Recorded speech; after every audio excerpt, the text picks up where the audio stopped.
disponibilizá-la também no YouTube, caso seja necessário revisitar algum ponto do que vai ser debatido aqui hoje, né? Então, é com grande satisfação que o escritório Helder Nascimento Advogados se congratula com todos os presentes no momento que a gente vai discutir um tema que é do cotidiano nosso, que é de importância para nossas instituições, que nos desafia profissionalmente e que é objeto de grande destaque, preocupação e relevância para as instituições com que nós lidamos no cotidiano. Nós vamos discutir a lei do SEBAS e sua regulamentação, reflexos e exigências, não é?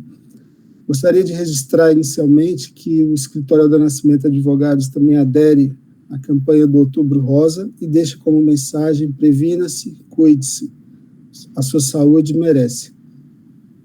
Também registramos com certo pesar, bastante pesar, na verdade, toda essa situação que estamos vivenciando de vitimização das pessoas por conta das atrocidades da guerra. Que os homens entendam que somente pela paz é que se pode construir a liberdade, para que todos vivam bem.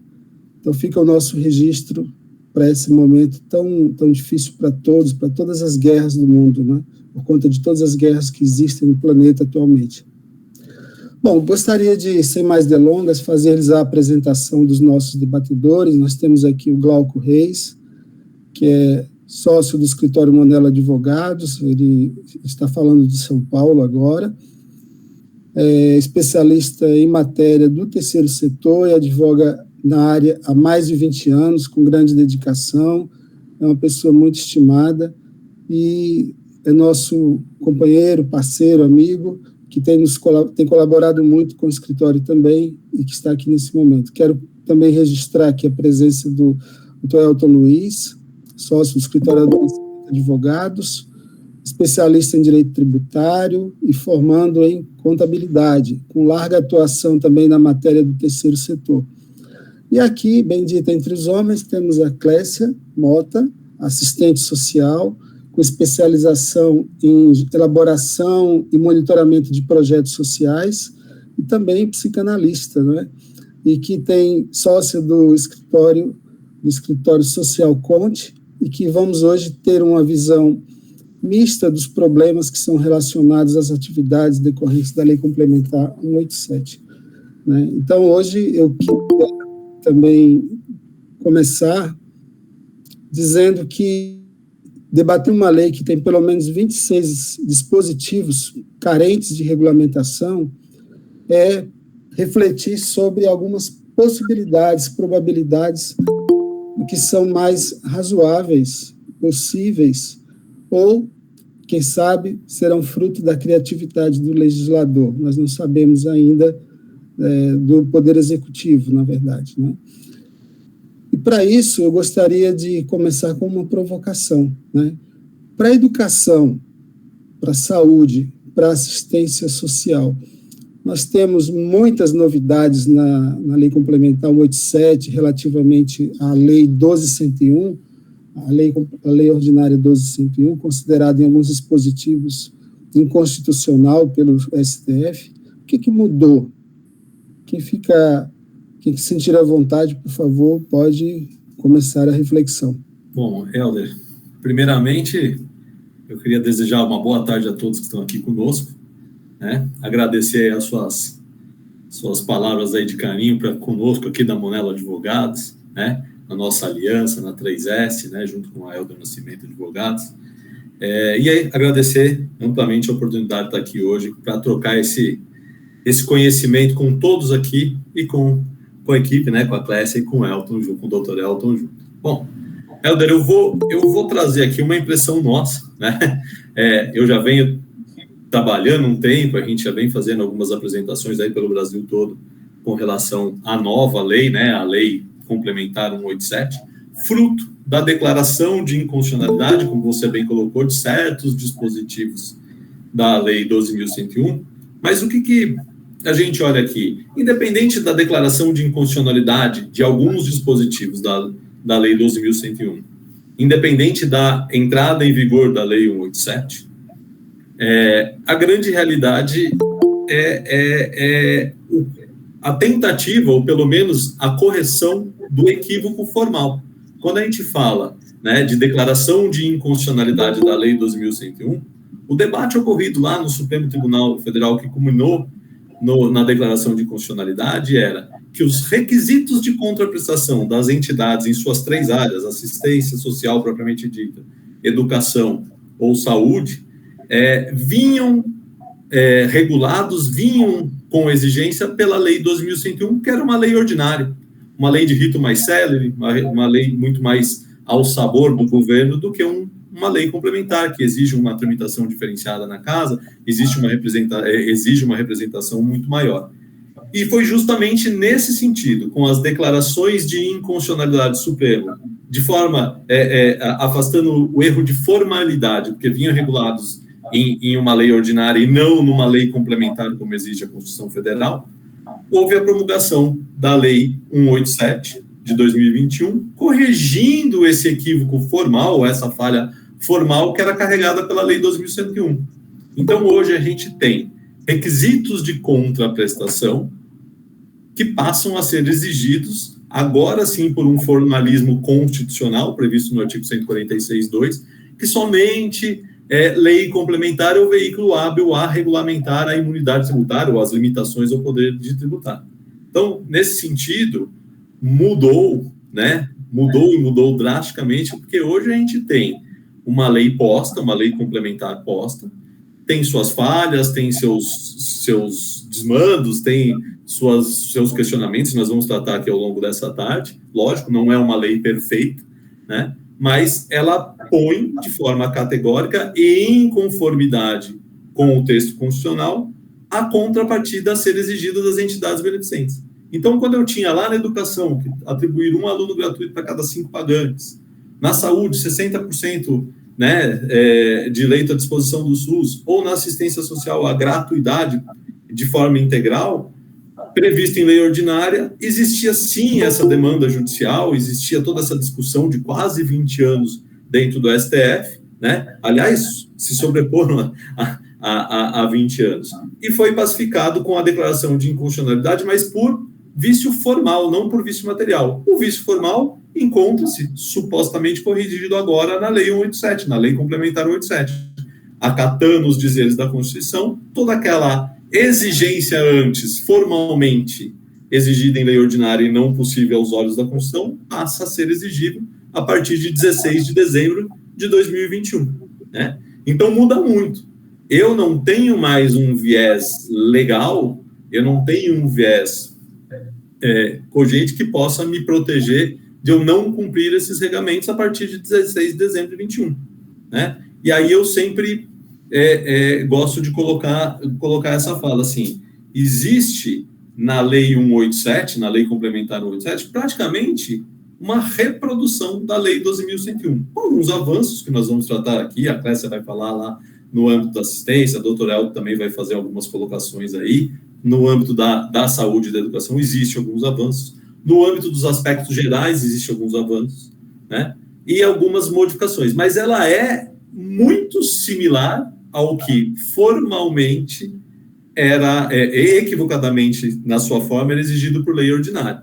Então, isso muda, na minha visão, na minha concepção, drasticamente, porque agora a gente tem uma lei, pelo menos com o formalismo constitucional respeitado, e dessa forma exigível com muito mais categoria. Não sei se os colegas, o Elton e a Clécia, querem fazer alguma contribuição, ou você mesmo, Helder, mas, a princípio, a mudança maior é essa, a correção do vício formal antes exigido por lei ordinária e agora por lei complementar. Complementando o que o Glauco mencionou, realmente a lei complementar ela é uma reprodução da 12.101, mas ela trouxe alguns itens que nós vamos estar conversando, definiu alguns itens na educação, em relação às bolsas a filhos de colaboradores, na própria assistência social, só deixou a desejar em relação à documentação obrigatória, né, que a gente ainda está aguardando uma portaria em relação ao MEC e aos outros ministérios, para que se direcione qual é realmente a documentação que deve ser apresentada.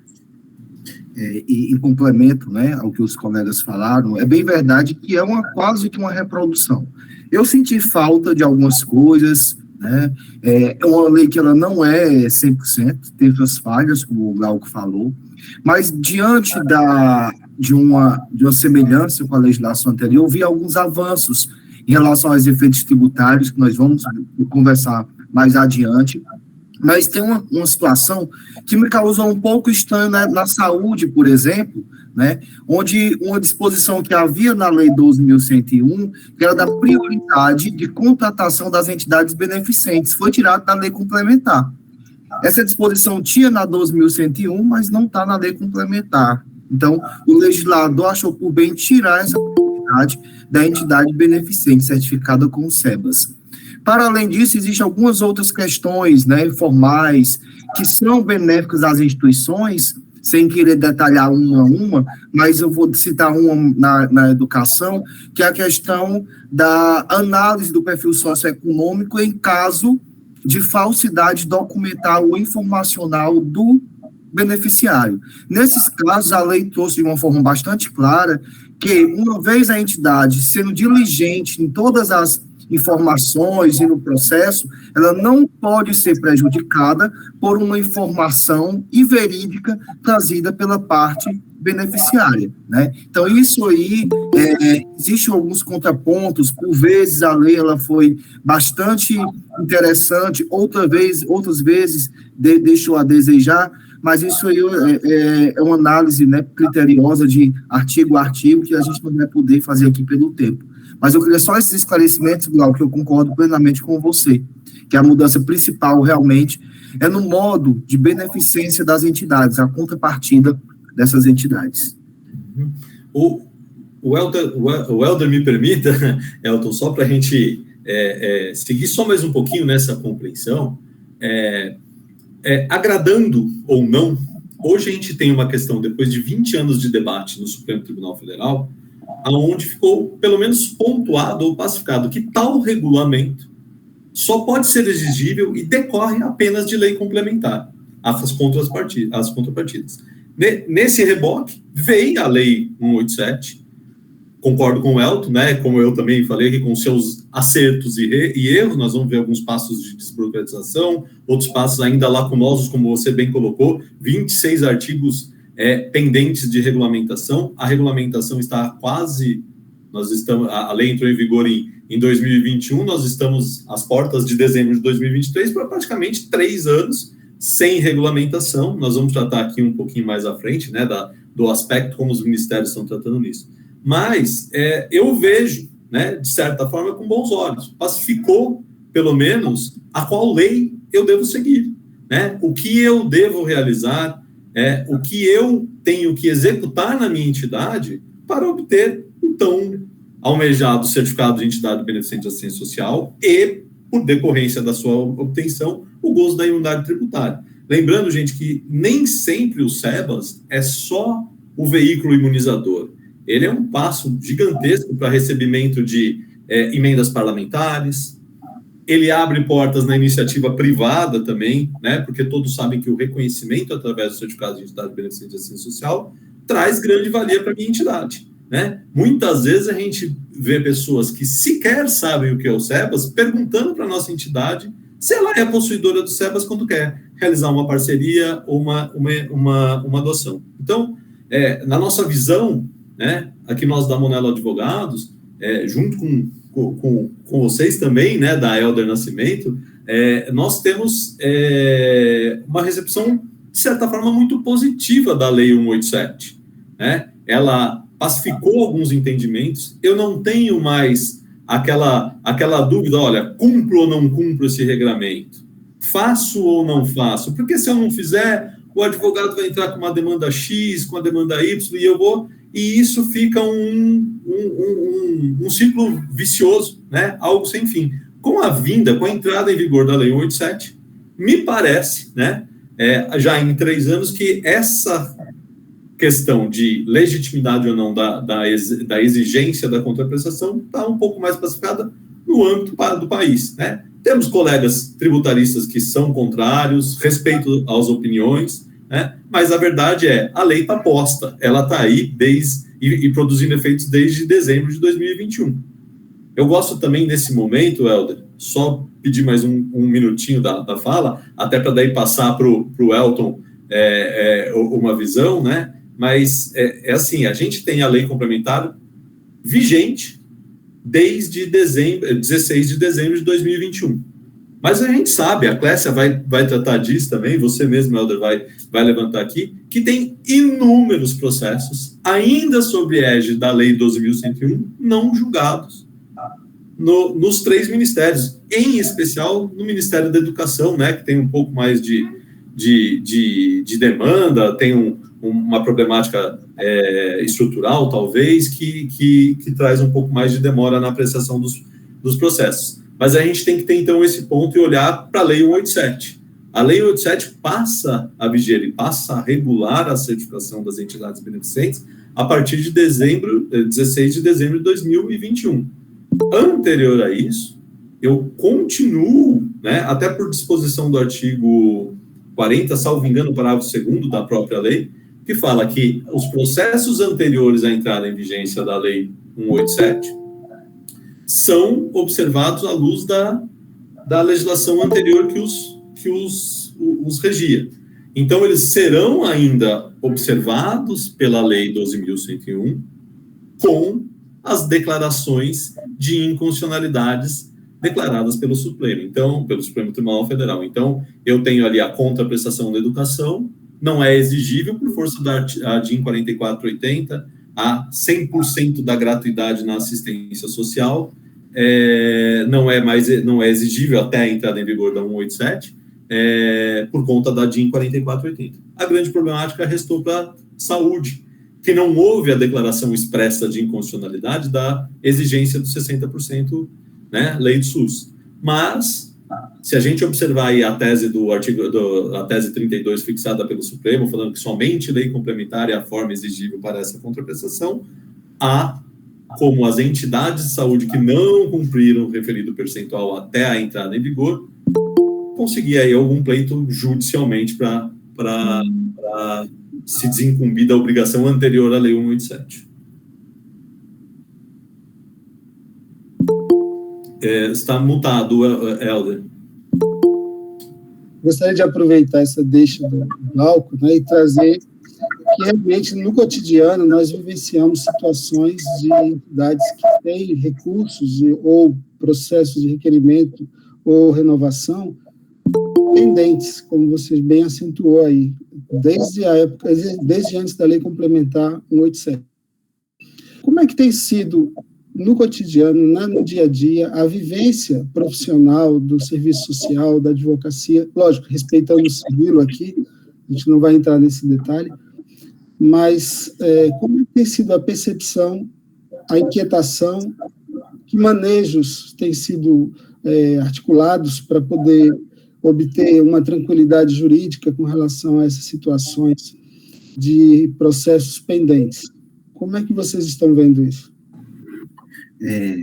Se me permite, aí nós temos alguns problemas, né, de ordem prática, especialmente. A lei mudou, mas algumas coisas continuam como na legislação anterior. A exemplo do sistema do Ministério da Educação. Foi implantado o SICEBAS, que de fato nunca teve um nascimento e um crescimento satisfatório, sempre foi encaminhado de forma presencial os pedidos de concessão e de renovação. Depois formalizaram o ESEBAS, que também não houve continuidade. E hoje, nós estamos utilizando até mesmo por uma ferramenta do governo, que é a plataforma gov.br, mas ainda existe uma certa timidez das entidades, além da timidez, a ignorância, no exato sentido da palavra, na utilização dessa ferramenta como meio de captação de informação, de envio das informações, né? Às vezes, inclusive, os ministérios não nos trazem uma segurança significativa de podermos encaminhar essas informações. E isso tudo também decorre da falta de um regulamento próprio da lei complementar 187. Eu digo isso porque, inclusive, a Clécia já pontuou no início da fala dela, da inexistência, por exemplo, de documentos do rol taxativo dos documentos para concessão e renovação do SEBAS. Por que isso ocorre? O decreto 8242, que era o decreto que regulamentava a lei 12.101, ele lá nos artigos iniciais, creio no artigo 3º, ele trazia um rol de documentos necessários para a renovação ou concessão do SEBAS. Mas uma vez a lei em que ele regula foi inconstitucional, juridicamente ele é inconstitucional. Mas é nesse decreto que tem dizendo o rol taxativo dos documentos necessários. O que o contribuinte faz? O que as entidades vão fazer na concessão da certificação? A nossa orientação é a continuidade dos mesmos documentos, como uma forma de guia, porque a gente não pode atirar no escuro, né? Nós tivemos agora, eu acho que há uns 2 meses atrás, uma live do Ministério da Educação, onde essa foi uma das perguntas que foram feitas, né, e não houve uma resposta satisfatória. Então, para a gente, né, Clécia, você que trabalha mais diretamente aí também com os pedidos, a nossa aplicação é na continuidade do envio de todos aqueles documentos constantes no decreto 8242, por mais que se entenda que ele não mais esteja vigente.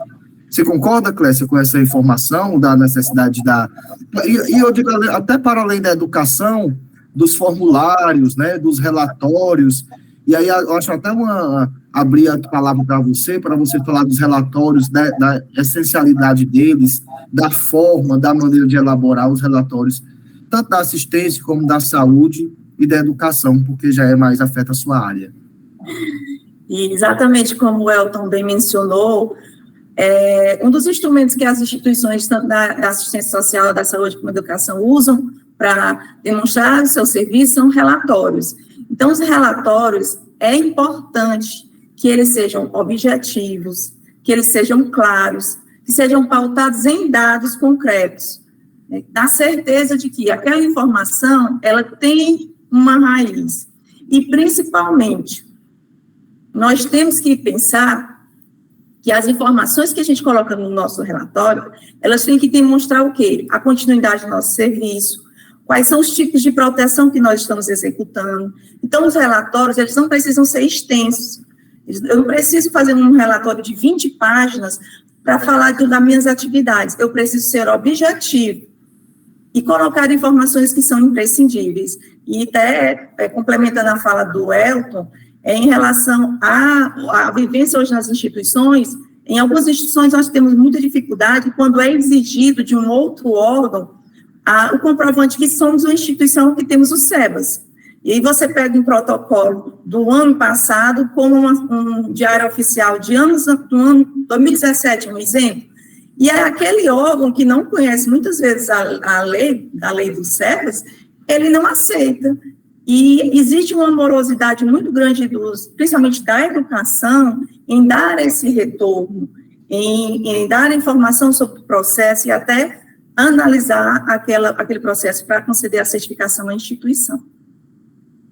Muito bom. Eu vou jogar aqui uma questão aberta. Helder, desculpa, eu estava com o microfone fechado, desculpa te interromper.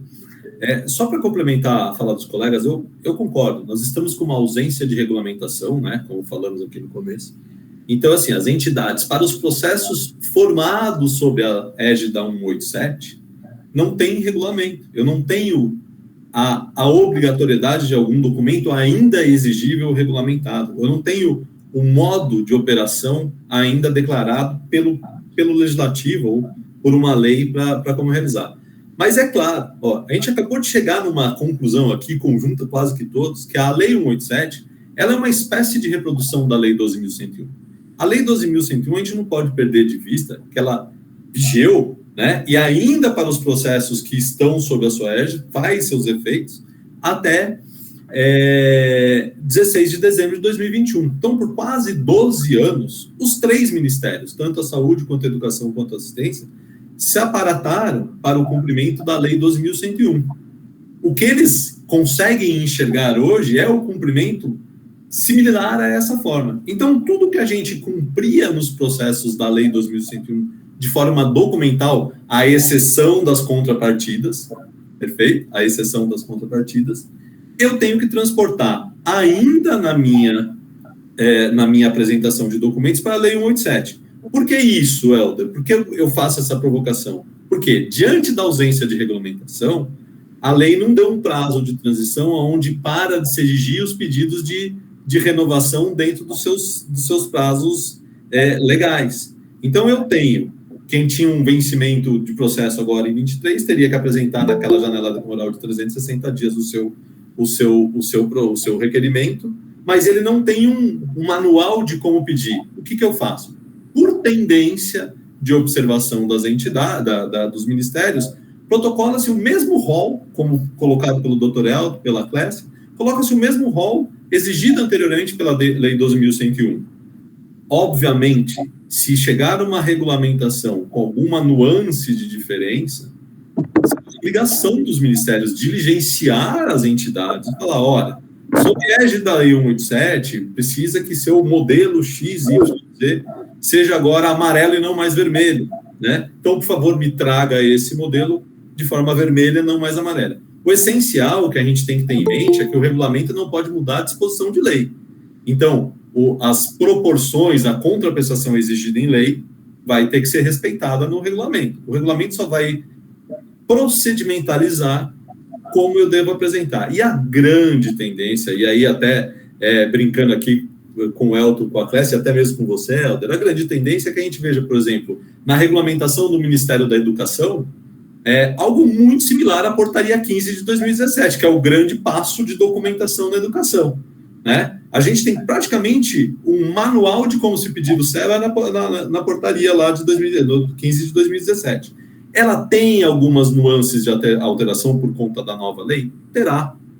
Mas, essencialmente, os documentos que foram exigidos pela lei 12.101 e transportados para a portaria 15 de 2017 serão provavelmente replicados nesse novo regulamento, né? Então, só para causar uma tranquilidade a quem nos assiste, entreguem o processo nos moldes ou na tendência do que será pedido.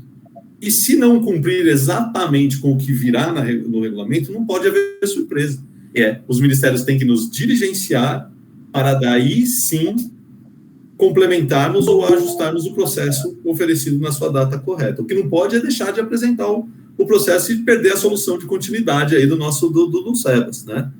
Inclusive, Helder, estou me estendendo aqui um pouquinho, mas o Ministério da Educação e o Ministério do Desenvolvimento Social, e acredito que também em algumas portarias do próprio Ministério da Saúde, eles informam que os processos sob égide da 187, em função da falta de regulamentação, estão sobrestados. Eles não estão julgando por conta da falta de regulamentação. Estão aproveitando para arrumar a casa no passivo passado, né, de tudo que estava parado aí anterior a 2021, e esperando a regulamentação para daí sim trazer um curso normal de julgamento.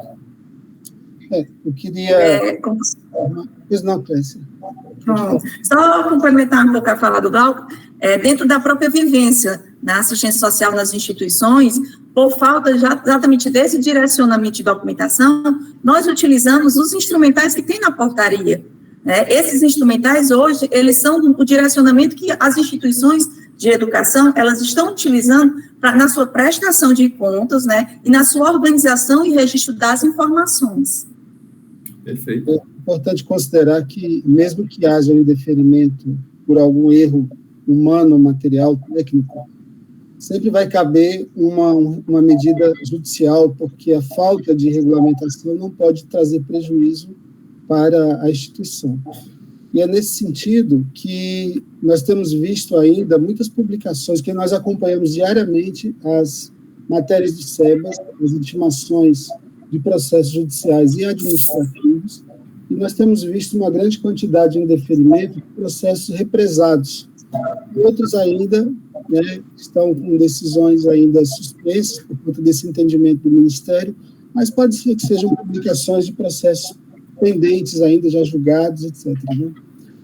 E a gente tem visto também uma grande tendência a confirmar, nos casos de indeferimento, a decisão administrativa que negou o SEBAS para a entidade. Quando isso acontece, as entidades perguntam, vale a pena recorrer administrativamente? Ou é melhor se socorrer da via judicial? O que vocês acham? Aí, doutor Helder, a minha recomendação sempre a gente tem que analisar caso a caso, né? Porque existem vários tipos de motivos de indeferimento, né? Hoje, o MEC, nos cede as certificações em todos os ministérios, inclusive, nós temos questões contábeis, nós temos a questão da contrapartida, que aí com a lei complementar foi relativizada, aliás, foi ajustada. Agora, um exemplo, a lei 2101, ela teve alguns dispositivos ditos como inconstitucional, mas na área da saúde. A contrapartida do SUS, dos 60%, ainda está pendente de análise e uma outra ação direta de funcionalidade.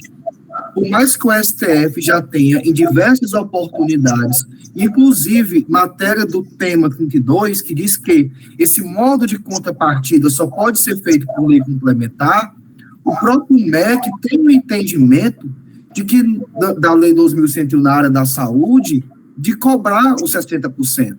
Isso aí é muito prejudicial às entidades, né? E a gente está aguardando ansiosamente, né, esse julgamento da ADIM para tais fins. Eu lembro muito bem que quando o julgamento da ADIM 4048, a Conju, né, que é o Conju do MEC, ela expediu um parecer informando, inclusive, que embora a administração pública possa de ofício rever seus atos, todos aqueles casos de indeferimento no Ministério da Educação que foram a título de contrapartida não seriam revistos. Então, só tinha uma possibilidade da entidade buscar reaver a sua certificação, que seria na ordem judicial. Só que na ordem judicial nós temos que ver uma outra situação, que é lá no decreto 20.910, que é a prescrição quinquenal. Então, por que é importante dizer isso, né? Primeiro, a gente precisa avaliar caso a caso para a melhor tomada de decisão, se judicial, se aguardar o recurso administrativo e ver as possibilidades, as viabilidades que cada caso impõe e requer.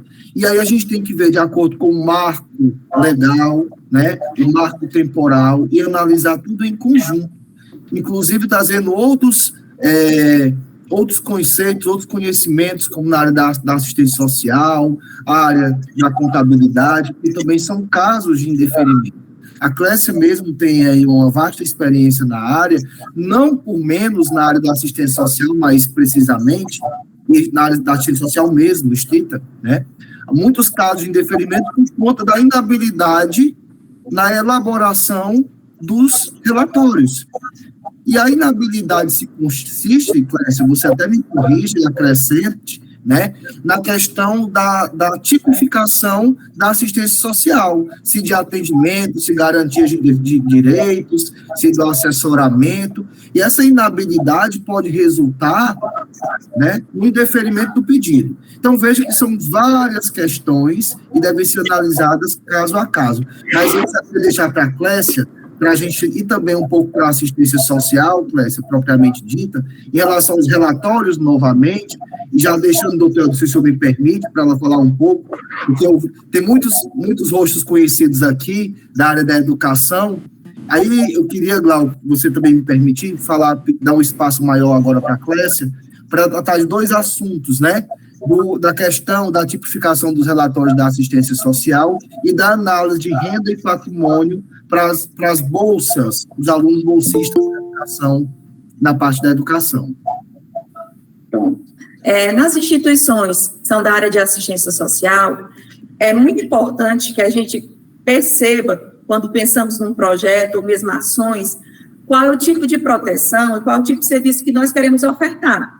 A assistência social, ela tem a tipificação dos serviços, proteção social básica, proteção social de alta complexidade. Então, quando eu vou fazer o relatório da minha instituição, eu tenho que demonstrar qual é o tipo de proteção que eu estou oferecendo. Eu tenho que dar dados, né, e registrar dados nesse relatório que mostram o público, qual é o público que eu estou trabalhando, qual é o perfil desse público. Não é só dizer que é criança, qual é a faixa etária, e onde eles são inseridos, se são de uma área de risco. A gente tem que especificar para que a outra pessoa que esteja lendo os nossos relatórios, ela consiga ver, né, realmente qual é o tipo de serviço que nós ofertamos. No relatório a gente pode inserir gráficos, pode colocar tabelas, pode anexar fotos. Agora a gente não vai botar um laudo, nós vamos colocar apenas informações que vão dar mais base às nossas ações e espelhar a transparência do que nós executamos. Na educação, é imprescindível que o processo de seleção para a bolsa de estudo, ele seja pautado num edital, que tem que ser divulgado, porque a gente tem que cumprir a universalidade, ele tem que ser um processo com documentação, né? Nós temos que ter uma documentação robusta que resguarde a instituição. A análise documental, ela é importantíssima. Eu não posso só me deter à renda. A presença do profissional de assistência social e nas instituições de educação é importante também, por quê? Porque a análise do perfil socioeconômico é feita por esse profissional. Ele vai além da renda. Eu tenho que analisar também o patrimônio. Por quê? Porque muitas vezes aquela renda, ela não é compatível com o patrimônio que está no imposto de renda daquela família, do responsável. Aplicações, eu tenho que ver isso. Eu não posso só me deter à renda que tem na lei. A renda que tem na lei complementar, ela é um parâmetro para me saber quais são as famílias, os candidatos que vão participar naquele processo para aquela bolsa específica. Então, o nosso olhar, ele tem que ser além dos números. Por isso que a análise do perfil socioeconômico, ele tem que ser feito por um profissional de serviço social e tem que ter um parecer. Sem um parecer que embasa aquele processo, a gente fica numa situação de fragilidade. Helder, Elton, eu só queria fazer aqui o coro, né? E assim, com relação aos indeferimentos, como o Helder levantou, perfeito a colocação do Dr. Elton, né? Eu tenho N nuances para indeferimento. Óbvio, se a gente tiver indeferimento à luz de contrapartida, tanto na educação quanto na assistência social, nós temos o parecer da Conjur e a DIN 4480 que nos favorece a ir para uma discussão judicial. Mas o que a gente vê é justamente o que a Clécia está colocando aqui. Muitas vezes não é só nessa questão da contrapartida, é a formalização documental, inclusive, Clécia, endossando o que você falou, não só dos relatórios, a própria contabilidade muitas vezes não segregam, né, não mostra de forma coesa a assistência social aplicada, e os ministérios daí não abarcados pelas ações diretas de inconstitucionalidade acabam indeferindo.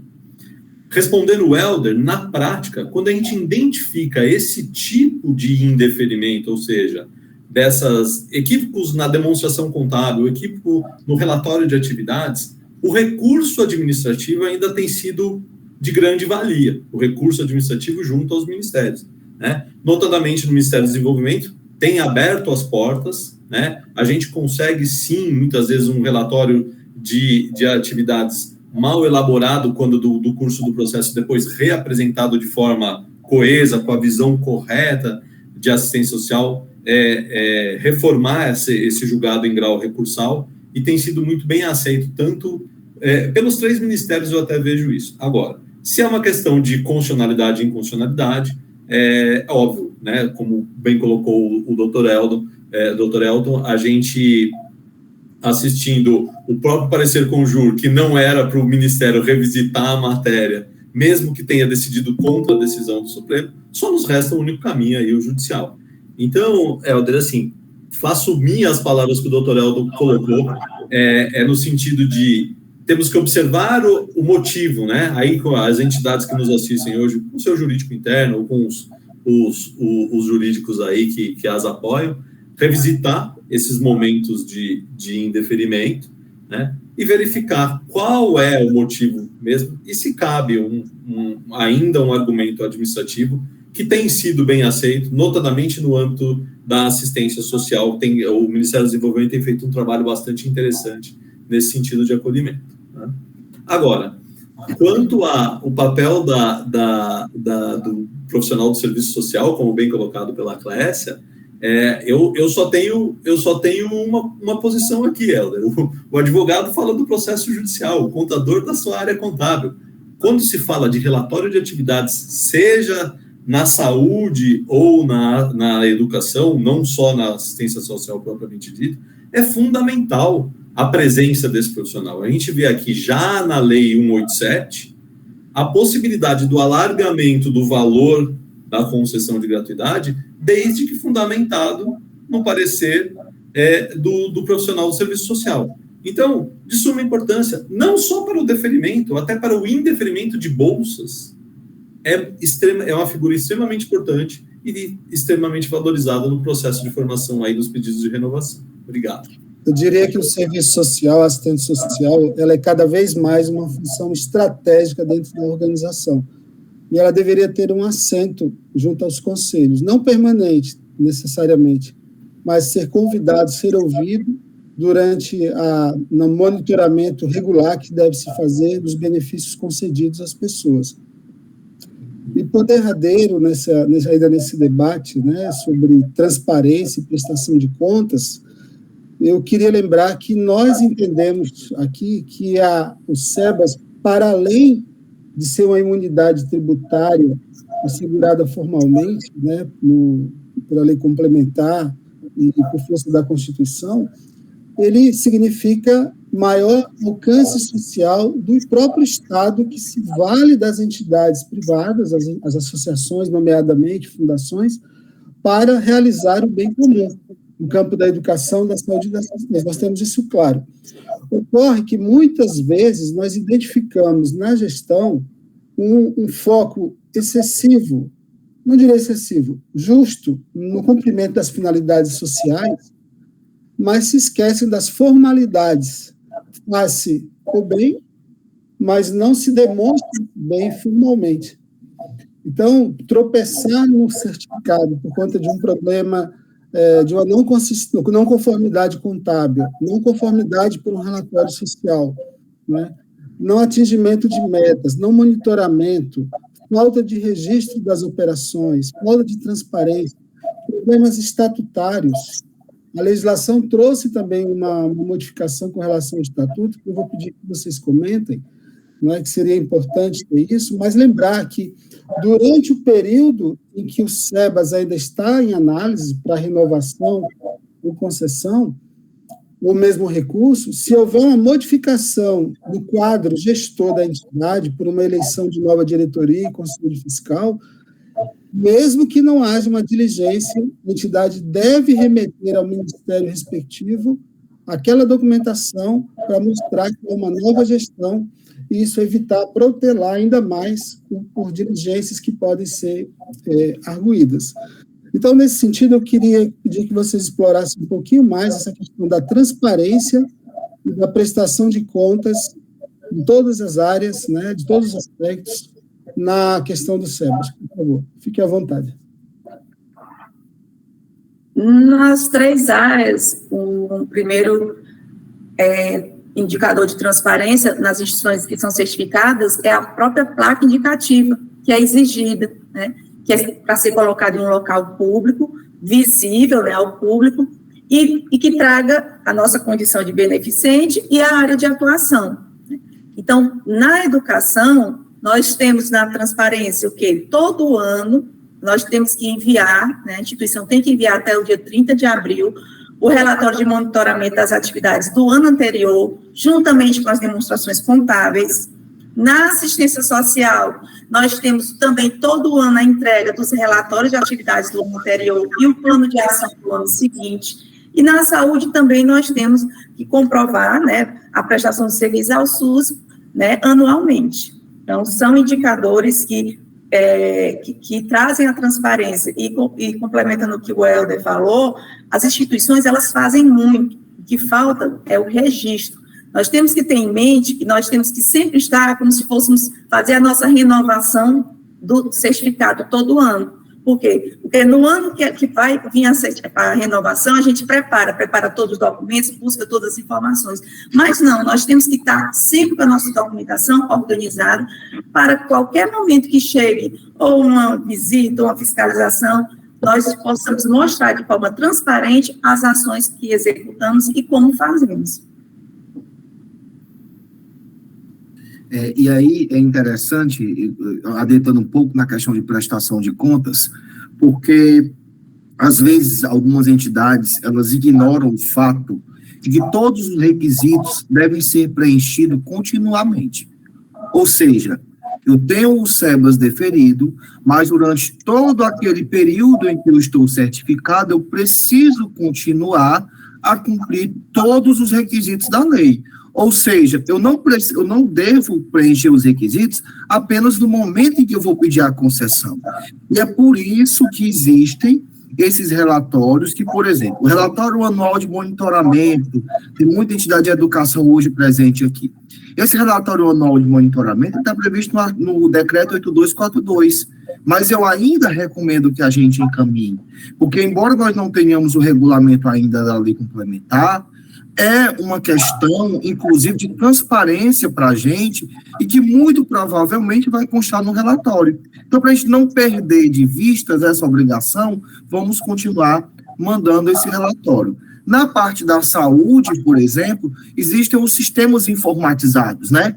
Eu acho até mais simples, porque existem CIHA, o CIA, o SIH, onde traz todas as informações referentes aos atendimentos ambulatoriais e hospitalares. Agora, na saúde nós temos um grande problema, porque parte dele são faturados, essas informações, né? São informadas para o Ministério pela própria entidade e outra parte pelo gestor local. E, às vezes, o gestor local, ele não manda as informações, o que fica muito difícil para fazer a análise do percentual de 60%. Isso é uma questão que envolve outros aspectos, como a contratualização do SUS, como a necessidade de gratuidade, que eu não vou nem entrar nessa esfera, porque é uma esfera muito vasta e a gente não tem tempo suficiente para a questão dessa área da saúde específica nesse momento. Mas o que eu quero dizer é o seguinte, que esses requisitos, a gente precisa cumpri-los todos, em todo o processo de certificação.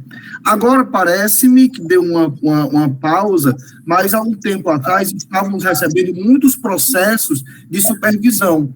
E eu creio que quando essa situação, pelo menos dos pedidos de concessão e de renovação, acalmar mais, né, quando eles conseguirem dar mais fluidez nesses processos, vão ser instaurados novos processos de supervisão. Então, para a gente não ter o cancelamento da certificação e os efeitos tributários e financeiros correlatos, a gente tem em cada instituição, né, uma comissão, um setor de análise, né, em conjunto com o jurídico, com o assistente social, com a contabilidade, de verificação contínua de todos esses requisitos legais que a gente precisa cumprir. Tá certo? Sim. Um problema técnico aí. Um problema. Helder, só para complementar aqui, vou tentar ser breve, né? Mais uma vez, comungando aí com meus colegas que aqui hoje dividem o nosso bate-papo. Primeiro de tudo, colocado muito bem pelo Elton e pela Clécia, assim, não adianta querer postar só o processo no ano de renovação. Os mecanismos e todo esse procedimento existente na lei anterior e por vir na lei atual, eles são exatamente para mostrar a regularidade na prestação do serviço socioassistencial em qualquer uma das três áreas. A gente tem aí, como bem colocado pelo Elton, os sistemas lá do TabWin, DataSUS, CIHA e tudo mais, que o Ministério da Saúde observa cotidianamente. O Ministério da Saúde defere o processo e no dia seguinte ele já põe uma supervisão para ver se os 2 anos que não estavam naquele deferimento também estão cumpridos, porque ele tem os números na mão em função do seu arcabouço aí eletrônico. O relatório de monitoramento da educação faz esse mesmo viés, né? Eu tenho o ano de renovação e tenho o monitoramento se eu estou cumprindo nos outros. Peça exigível, inclusive, sob égide da Lei 187. Embora não regulamentada, não vamos nos esquecer que os processos que estão em pedido de renovação, muitos deles ainda estão sob égide da 12.101, que não tem declaração de inconstitucionalidade sob monitoramento. E só para reforçar essa fala do Elton e da Clécia, eu chamo a atenção, eu vou ler assim de forma bem en passant, mas convido a todos aí em casa depois fazer essa liçãozinha, o artigo 38 da Lei 187, ele fala justamente isso, né? Que a validade da certificação decorre da apresentação dos documentos e da observação pelo ente público do seu efetivo cumprimento no tempo, cabendo a este requerer documentos de N forma, seja por supervisão, seja por diligência ou pedido puramente simples de apresentação de documentação. Então, as entidades têm que se aparatar não só para o ano de renovação, e sim na constância de sua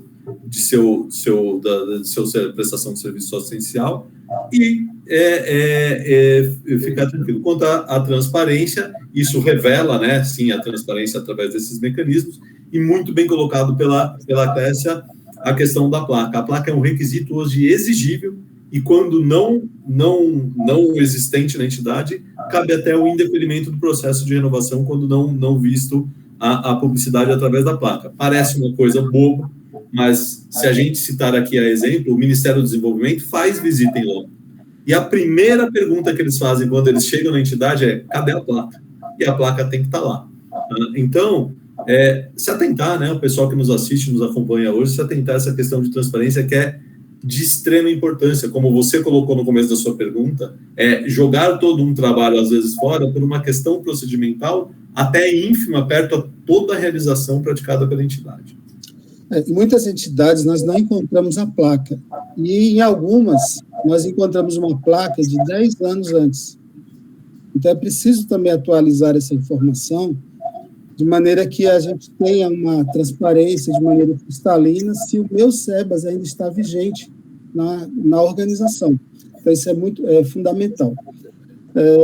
Tem uma questão também que ocorre, já apareceu em nossa atividade, que eu queria que vocês comentassem, é que muitas entidades, muitas vezes, nascem há 100 anos, 120 anos, por ideais de um fundador, muitas vezes uma entidade religiosa, isso não é raro. E ela nasce por uma missão, e depois ela se adequa às formalidades da legislação, na assistência, que é tipificada, na educação com relação às bolsas, na saúde com relação ao atendimento. Ocorre que a entidade, por vocação, tem outras atividades benemerentes que não são incorporadas no campo da assistência social, da educação e da saúde. E muitas entidades abandonam essas atividades essenciais porque dizem que vivem em função do SEBAS. Como é que vocês veem essa matéria? Isso é razoável, viver em função do SEBAS? Porque o estatuto é o que rege a entidade. Ela pode fazer as ações que o SEBAS exige e outras. E como é que ficam essas outras ações no seu balanço, na sua prestação de contas, na transparência? Ela pode fazer, não pode fazer? Ou o SEBAS tem que ser o foco de existência da entidade? Como é que você vê isso? A pergunta é bastante interessante, né? E a lei até trouxe explicitamente uma questão sobre isso. O senhor está se reportando especificamente algumas ações que não são certificáveis e que podem ou não gerar recursos, né? Então, a própria lei complementar, ela trouxe uma inovação, embora a gente já soubéssemos dessa informação. Então, se a gente for ler todos os artigos das 3 áreas certificáveis, educação, saúde e assistência, na parte da assistência e na parte da saúde, a lei traz uma informação que elas podem praticar atividades que gerem recursos. Na área da educação, ela não replicou esse conceito, essa informação. Mas não significa que a gente não pode fazer, a gente pode fazer sim. Então, ora, a própria lei, ela nos trouxe essa possibilidade de uma forma explícita, tanto para se ela trouxe para que gere lucro, imagine para as outras entidades, outras ações, que mesmo não sendo certificáveis, não gerem lucros. Então, pode ocorrer outras atividades, para além das atividades certificáveis, desde que haja a segregação da receita nos documentos contábeis, tanto de custos e despesas, quanto de receitas. Eu só trago para vocês 2 questões que precisam ser analisadas, que vai fazer essas outras atividades não certificadas. Uma, verificar junto com o contador, né, o PNAE respectivo. e colocar o CNAE preponderante da atividade principal e o CNAE das atividades secundárias, inclusive para saber qual ministério será o Ministério Certificador, para qual a gente vai encaminhar o pedido de análise da concessão ou renovação dos CEPAS. Além disso, nós temos que ter cuidado também em relação às despesas. Por quê? Porque são as despesas que nos vão orientar qual era a atividade preponderante da atividade, da entidade. Se aquela preponderância se diz respeito a uma ação certificável ou se não, se aquela ação é ou não certificável. Além disso, a própria lei, ela traz uma exceção, no caso, quando as despesas e custos, né, forem inferiores a 30%, que não há necessidade de passar por todos os ministérios. E ainda traz um outro requisito, trazendo como regulamento, como parâmetro, embora a gente não tenha regulamento. De uma forma ou de outra, para sem adentrar a outras questões, mesmo que sejam transversais a isso, é importante determinar o seguinte: as entidades podem praticar outras ações, outras atividades, para além daquelas que são certificáveis, desde que haja uma segregação na contabilidade. E isso, eu sempre gosto de dizer o seguinte: um dos documentos principais, o coração da contabilidade, são as notas explicativas. Então, eu sempre gosto, mesmo que esteja lá na DRE, essa informação na segregação de receitas, abrir uma nota na contabilidade, nota explicativa própria para essas receitas, para esses custos, informando, inclusive, na questão estatutária, dando possibilidade, né? Então, fazer essa ação, essa atividade, mas implicando em todos os documentos, em especial na contabilidade da instituição. Muito bom. Só lembrando, antes de passar a palavra, que as perguntas podem ser formuladas no chat e os nossos debatedores vão procurar responder eventuais dúvidas que ocorrerem. Por favor, quem gostaria de falar? Helder, apenas a título de complemento à irreparável explicação do Dr. Helder, né? Porque a contabilidade hoje é a essência do processo de renovação. E paralelo à contabilidade, não menos importante, lógico, tem o relatório de atividades. E a gente tem que tomar um cuidado justamente aí nesse ponto. Até convido a Clécia aí a fazer a sua explanação depois, porque independente do que eu estou demonstrando ali de forma contábil, no meu relatório de atividades, se estas outras ações não certificáveis, seja ela de cunho de fomento, seja ela de próprio carisma da entidade, mas que não estão vinculados a atividades certificáveis, não ficarem de forma clara nos relatórios, pode suscitar, sim, um encaminhamento de um relatório, do processo de um ministério para o outro, para verificação de atendimento.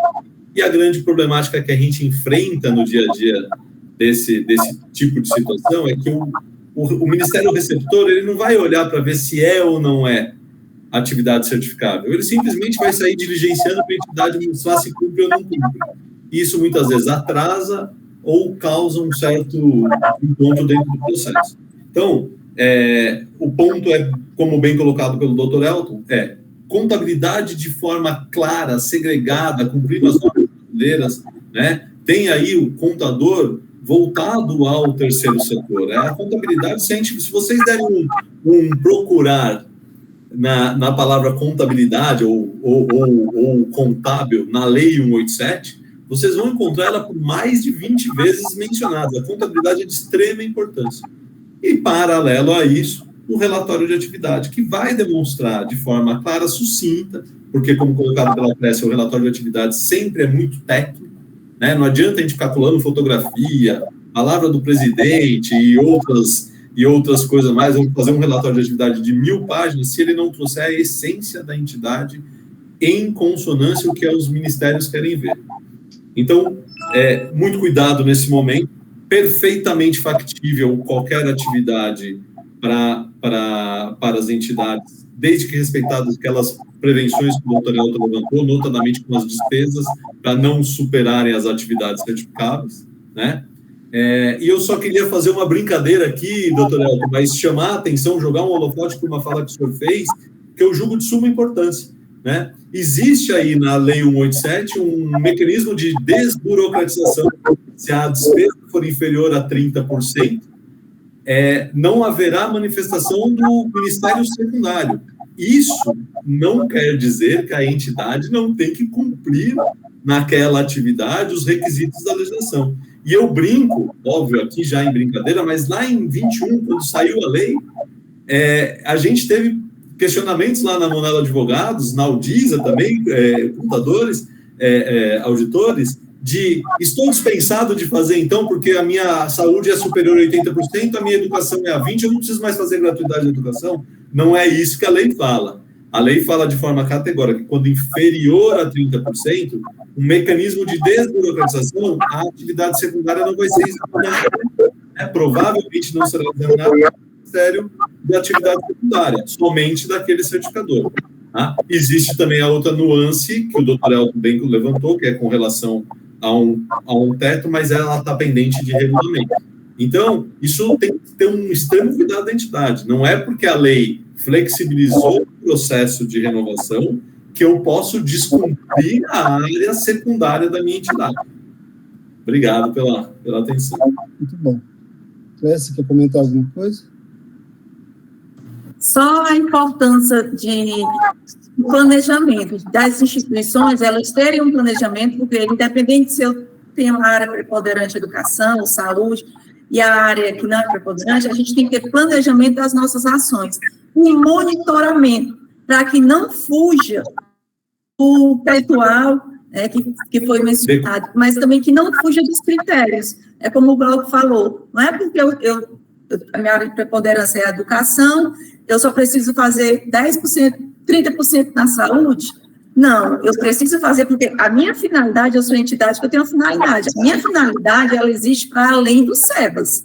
Então, as minhas ações, elas têm que serem coerentes com a minha finalidade e elas devem existir independente de eu ter ou não SEBAS. Nós falamos aqui em transparência, falamos também na possibilidade de atividades meio para gerar receita para a entidade. Agora eu vou para o outro ponto, não é? E quando a entidade decide fazer parcerias com outra entidade certificada de fins semelhantes e que ela tem a dúvida se ela pode aplicar recursos de seus projetos em outra entidade, que não vai beneficiar a questão do SEBAS, bem entendido isso. Estou mencionando aqui meramente a questão estatutária alheia à demanda do SEBAS. Isso poderia ser feito de maneira tranquila, na visão de vocês?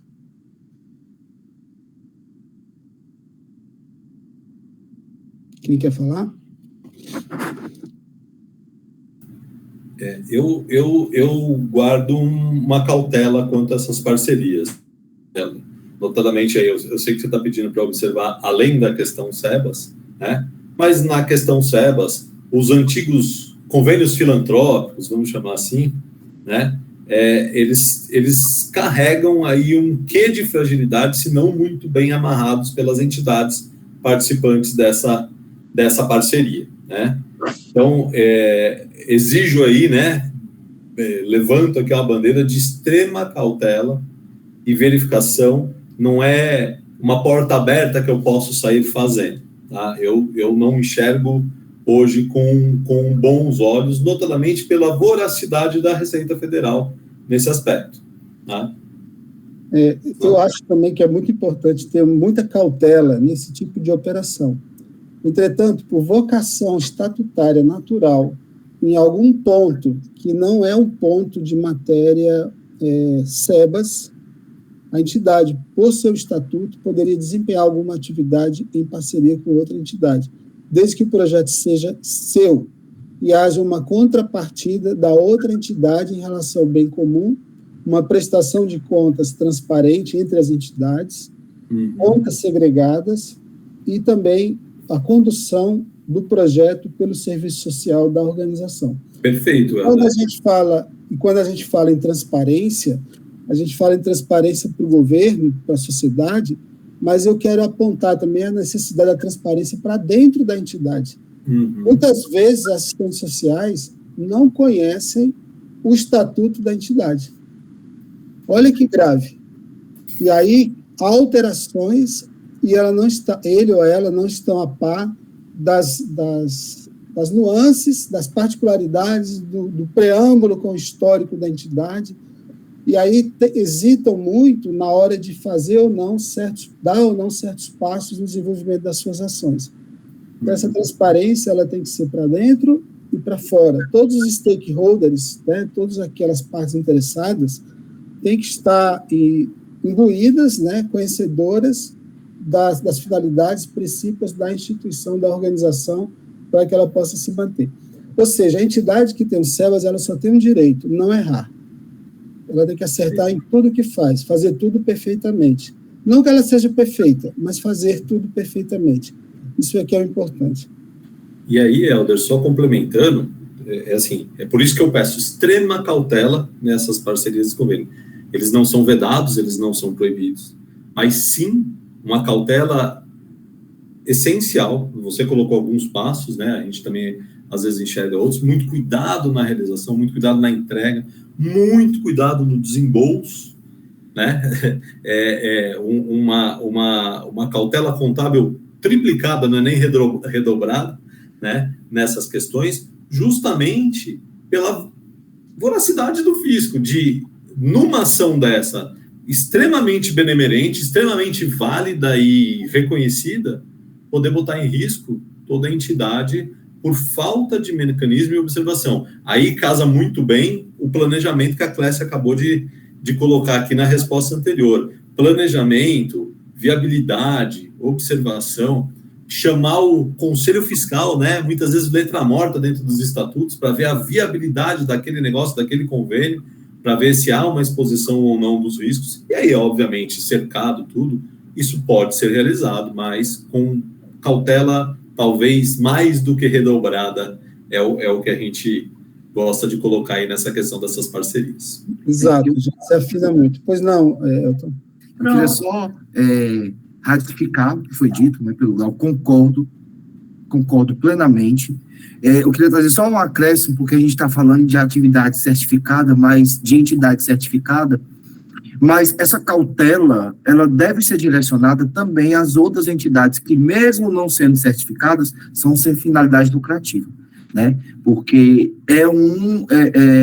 pode a sua falta em algum aspecto, ela pode ensejar a perda de imunidades tributárias, inclusive aquelas lá do artigo 150, porque nós estamos falando aqui da imunidade das contribuições sociais patronais, né? Mas eu costumo muito, só um parênteses, doutor, se o senhor me permite, porque eu não sei se todas as entidades hoje presentes são certificadas e estão em processo de certificação, mas nós temos uma outra imunidade lá do artigo 150, em que alguns requisitos são idênticos, né? Como aqueles lá do artigo do CTN, do artigo 14, né? E essas exigências, elas servem para a imunidade do IPTU, do ISS, do IPVA, do IOF e de tantas as outras. Então, a gente tem que ter essa cautela, né, esse cuidado redobrado, tanto para as entidades certificadas, quanto para aquelas que ainda não são certificadas, mas são sem finalidade lucrativa.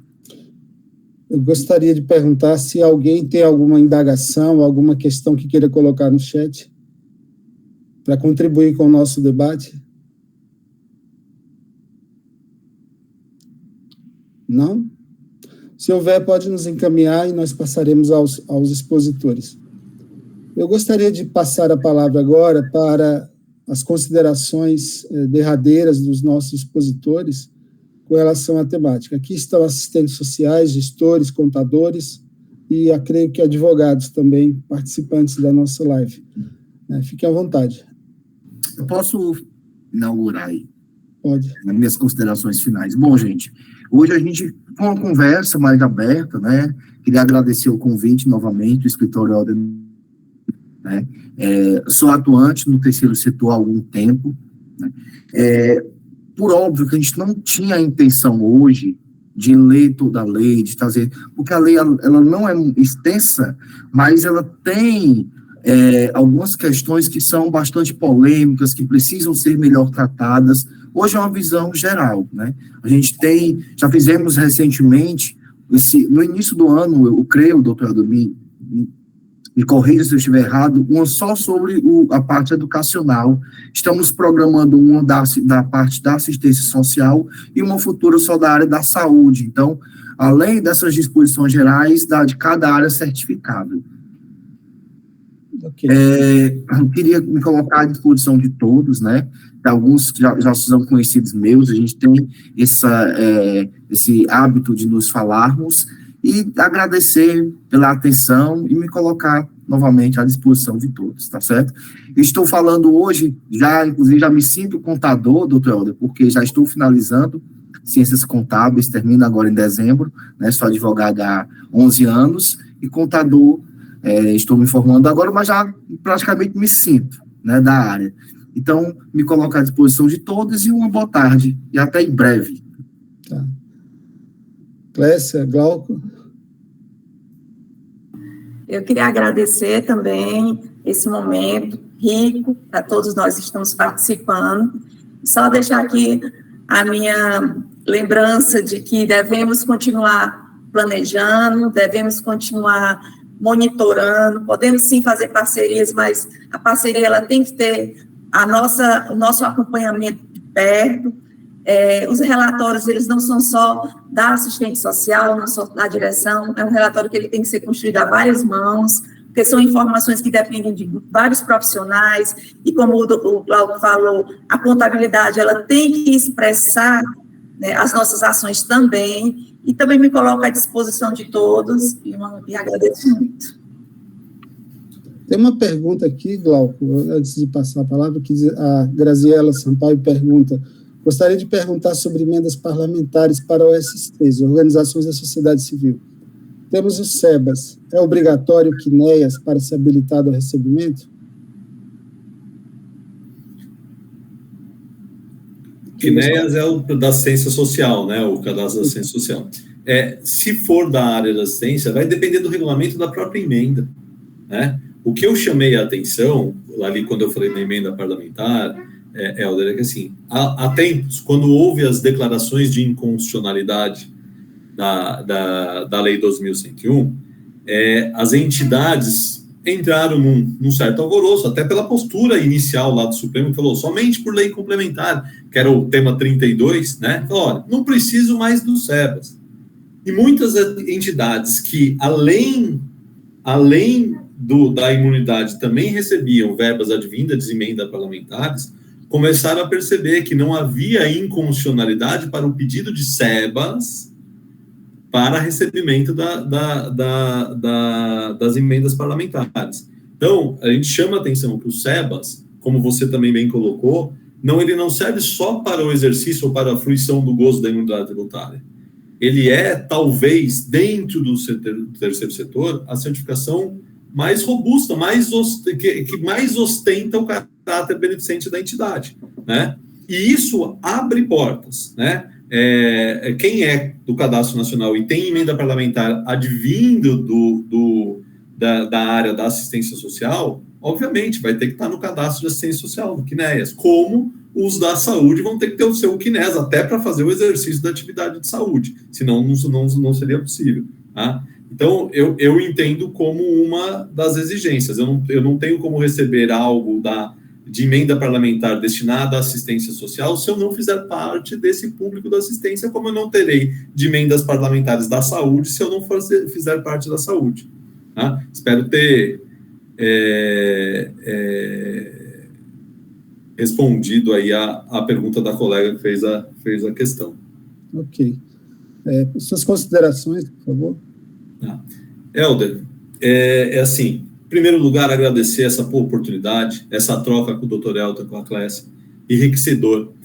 Como bem colocado pelo Dr. Elton, não adianta a gente querer esgotar uma lei de 40 e poucos artigos aqui em 1h30, a gente trouxe nuances, mas o mais importante estamos com a lei posta, ela está no nosso sistema vigente desde 16 de dezembro de 21, mas ainda é um momento de transição legal, aonde eu posso corrigir alguns erros do passado por declarações de inconstitucionalidade do Supremo, ainda é válido, né, com relação ao passado, e me adequar a uma norma agora vigente direcionada ao setor, ainda pendente de regulamento. Então, se eu cumprir com os dizeres, pelo menos básicos da legislação, e fiz o meu pedido, eu não tenho que temer a regulamentação. A regulamentação só vai vir para balizar o meu processo. Se eu já estiver no molde, provavelmente serei deferido. Se eu não estiver no molde, certamente eu serei diligenciado a corrigir.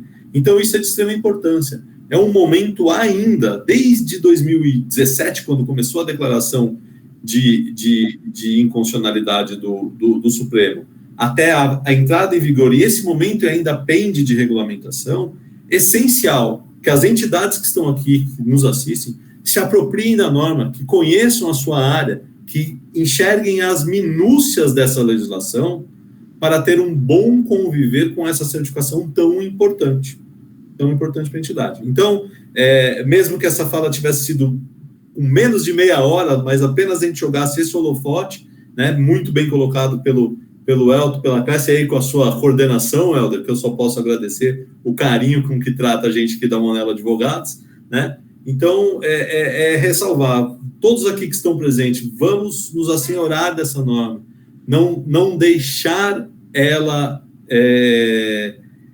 nos assustar por sermos incautos, vamos conhecê-la, evitar surpresas, o processo está aí, tá, gente, virar uma regulamentação, é momento de conhecimento, e aí seguir um pouco mais tranquilo, nunca totalmente pacífico, né, as águas nunca são tão mansas, né, notadamente aí na certificação, mas é um momento de extrema atenção das entidades, no sentido de se apoderar desse instrumento que agora vem colocado para todos nós. Nós queremos registrar aqui que os escritórios Helder Nascimento Advogados e Monella Advogados registraram nas OABs de São Paulo e do Ceará a sua associação, né, Associação dos Escritórios, né, somos escritórios associados, e criamos o 3S Law, né, 3 de terceiro setor e Law do direito, né, para mostrar que nosso foco, nossa preocupação, nosso código de conduta é todo lastreado nessa visão de procurar assessorar cada vez com mais dedicação, espero que com a devida competência, as entidades que confiam em nossos trabalhos. Eu vou colocar aqui no chat o e-mail do escritório da Controladoria, em que as perguntas que não foram formuladas ou as que não foram respondidas possam ser encaminhadas, e a pessoa, por gentileza, pode dizer se pretende a resposta de um ou de todos os debatedores.